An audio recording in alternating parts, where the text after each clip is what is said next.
चलिए आज हम लोग कक्षा नौ में श्री सोहनलाल द्विवेदी जी की एक रचना है, एक कविता है, उन्हें प्रणाम। इसके चौथे भाग की व्याख्या करते हैं।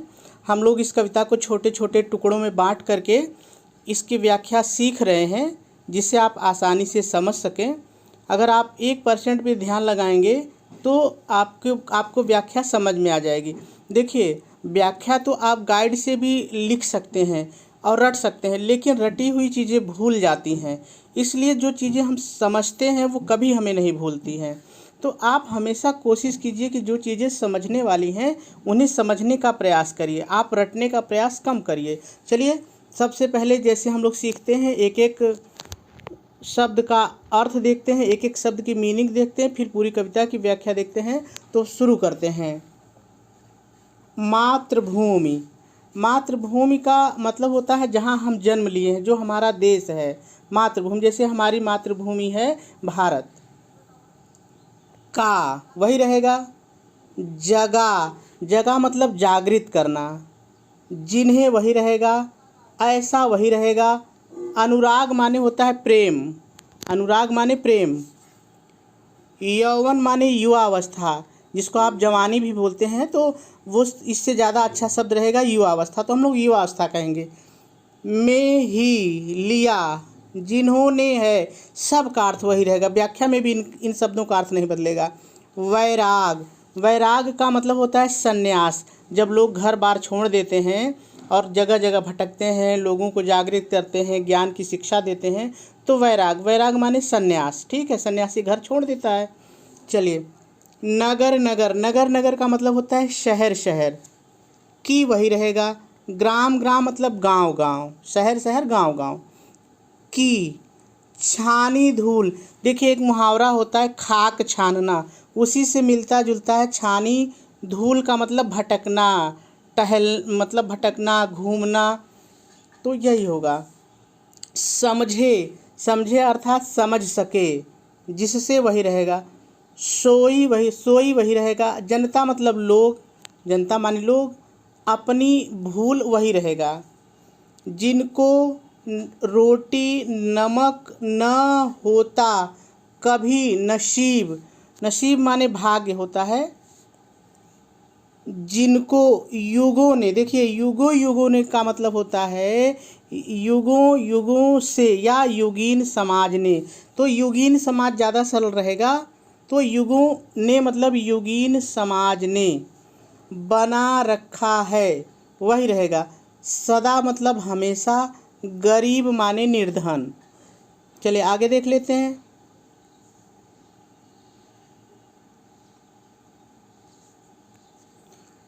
उन मूर्खों को, विद्वानों को, जो दिन रात, यहाँ किसी भी शब्द का अर्थ नहीं बदलेगा, सेम ऐसे ही रहेगा।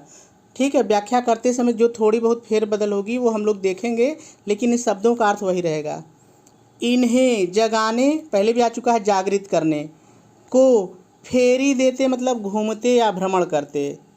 प्रातः माने सुबह, आप जानते हैं। जगा रहे वही जागृत कर रहे, जगा मतलब जागृत। जो सोए, गौरव, गौरव का मतलब होता है स्वाभिमान, को वही रहेगा।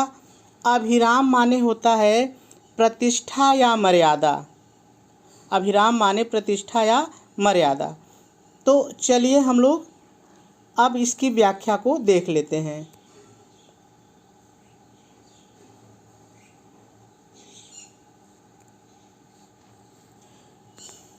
आप अपने से जोड़ेंगे, लिखेंगे। प्रस्तुत पद्यांश में श्री सोहनलाल द्विवेदी जी ने उन देशभक्तों को प्रणाम निवेदित किया है या अर्पित किया। देखिए, निवेदित अर्पित दोनों एक ही चीज़ है, आप कोई एक ले लीजिए। प्रणाम निवेदित किया है जिन्हें, देखिए अब शुरू होगी व्याख्या। आगे पीछे पर भी ध्यान देखिए मैं कैसे आगे पीछे कर रहा हूँ। फिर से एक बार सुन लीजिए। प्रस्तुत पद्यांश में श्री सोहनलाल द्विवेदी जी ने उन देशभक्तों को प्रणाम निवेदित किया है जिन्हें, मातृभूमि का ऐसा प्रेम जागृत हुआ कि, अब की अपने जुड़े, कि वे युवा अवस्था में ही संन्यास ले लिया। देखिए इसको मैंने पहले ही बोल दिया कि वे, फिर से देख लीजिए। श्री सोहन प्रस्तुत पद्यांश में श्री सोहनलाल द्विवेदी जी ने उन देशभक्तों को प्रणाम निवेदित किया है जिन्हें मातृभूमि का ऐसा प्रेम जागृत हुआ है कि उन्होंने, देखिए मैंने पहले ही बोल दिया था कि उन्होंने, उन्होंने बना लीजिए, कि उन्होंने युवा अवस्था में ही वैराग्य धारण कर लिया या संन्यास धारण कर लिया है और शहर शहर गांव गांव छानी धूल भटक रहे हैं। शहर शहर गांव गांव भटक रहे हैं, जिससे, इसको पहले करेंगे, जिससे सोई हुई जनता अपनी भूल का अनुभव कर सके या अपनी भूल को समझ सके। समझे मतलब समझ सके या अनुभव कर सके, दोनों में एक कुछ भी लिख लेंगे, गलत नहीं होगा, ठीक है। ऐसे लोग, इतना अपने से जोड़िए, ऐसे लोग जिनको रोटी और नमक भी कभी नसीब नहीं होता।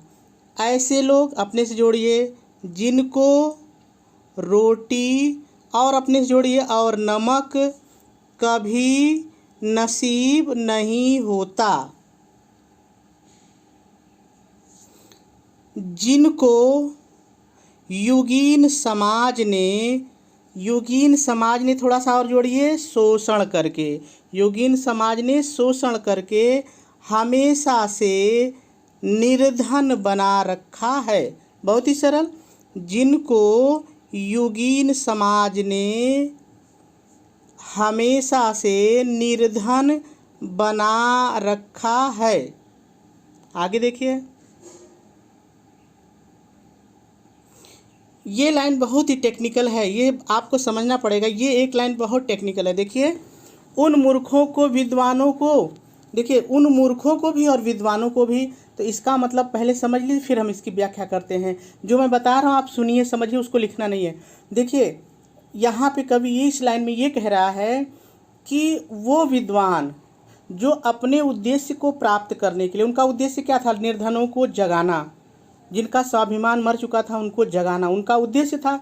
तो वो अपने उद्देश्यों को प्राप्त करने के लिए वो विद्वान मूर्खता की हद तक चले गए, मूर्खता की हद तक चले गए।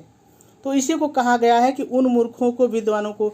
अब आप ये भी नहीं समझ पा रहे होंगे कि मूर्खता की हद क्या है, तो ज़रा सा समझ लीजिए। देखिए, आपने इसके पहले देखा कि युवा अवस्था में ही वो सन्यासी बन गए, घर द्वार छोड़ दिया। और इसके पहले भाग में जब हमने व्याख्या की थी तो उसमें आपको बताया था कि राजा से भी बन गए भिखारी। यानी ये जो सन्यासी बन रहे हैं, इनमें कुछ ऐसे लोग हैं जो बहुत अमीर घर के थे और युवा अवस्था में उनको खूब अच्छे से पहनना था, सुख सुविधाएँ भोगनी थी, आराम करना था, धनी थे लोग। लेकिन उन्होंने अपना घर द्वार छोड़ दिया, अपना धन दौलत सबको बांट दिया, तो लोग उनको क्या कहेंगे? पागल ही तो कहेंगे ना, कि मूर्ख है। तो यहाँ पे कवि यही बताना चाह रहा है कि वो विद्वान जो अपने उद्देश्यों को प्राप्त करने के लिए मूर्खता की हद तक चले गए। मूर्खता की बात क्लियर हो गई होगी? तो इस लाइन को फिर से एक बार देखिए। वे विद्वान जो अपने उद्देश्य को प्राप्त, ये अपने से जोड़िए, जो अपने उद्देश्य को प्राप्त करने के लिए, इतना अपने से जोड़िए, जो अपने उद्देश्य को प्राप्त करने के लिए मूर्खता की हद तक चले गए, मूर्खता की हद तक चले गए, जो दिन रात, फिर इसको ले लीजिए, सुबह इन्हें जगाने के लिए घूमते रहते हैं, फेरी देते हैं, भ्रमण करते रहते हैं या घूमते रहते हैं, और इतना आपने जोड़े, और इनके स्वाभिमान, इनके स्वाभिमान और इनकी मर्यादा को जगा रहे हैं, उन्हें मेरा करोड़ों प्रणाम है। उन्हें मेरा करोड़ों प्रणाम है। कुछ यहाँ पे एक सोए शब्द है तो मैंने बोल दिया था। सोए गौरव अर्थात सोए हुए स्वाभिमान और उनकी मर्यादा को जगाने के लिए जो दिन रात सुबह फेरी लगा रहे हैं और मूर्खता की हद तक चले गए हैं, ऐसे विद्वानों को मेरा प्रणाम है। मुझे पता है अभी क्लियर कम हो पाया है, तो चलिए एक बार फिर से देख लेते हैं। ये आप लिखेंगे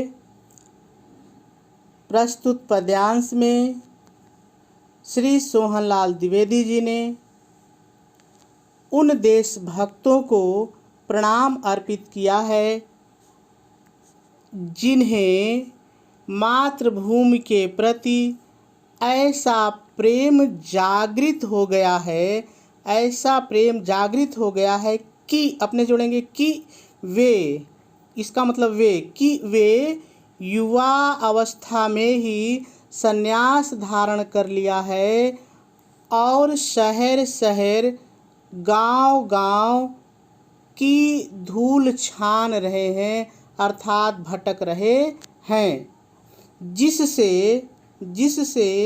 सोई हुई जनता अपनी भूल का अनुभव कर सके।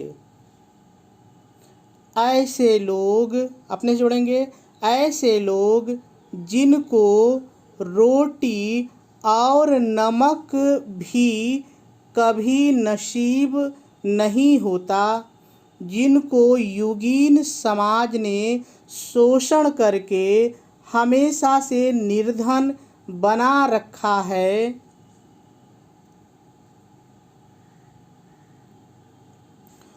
और जो, अपने जोड़ेंगे, और जो अपने उद्देश्य को प्राप्त करने के लिए, इतना ध्यान रखिए, यही आपको टेक्निकल है, आपको जोड़ना पड़ेगा, और जो अपने उद्देश्य को प्राप्त करने के लिए मूर्खता की हद तक चले गए, वे विद्वान जो दिन रात सुबह इन्हें जागृत करने के लिए घूम रहे हैं, फेरी लगा रहे हैं और इनके सोए हुए स्वाभिमान को और प्रतिष्ठा को जागृत कर रहे हैं, ऐसे देशभक्तों को मेरा प्रणाम है। उम्मीद है बात आपको समझ में आ गई होगी। एक दो बार आप वीडियो देखिए, जल्दीबाजी नहीं करेंगे तो आपको समझ में आ जाएगा। ठीक है।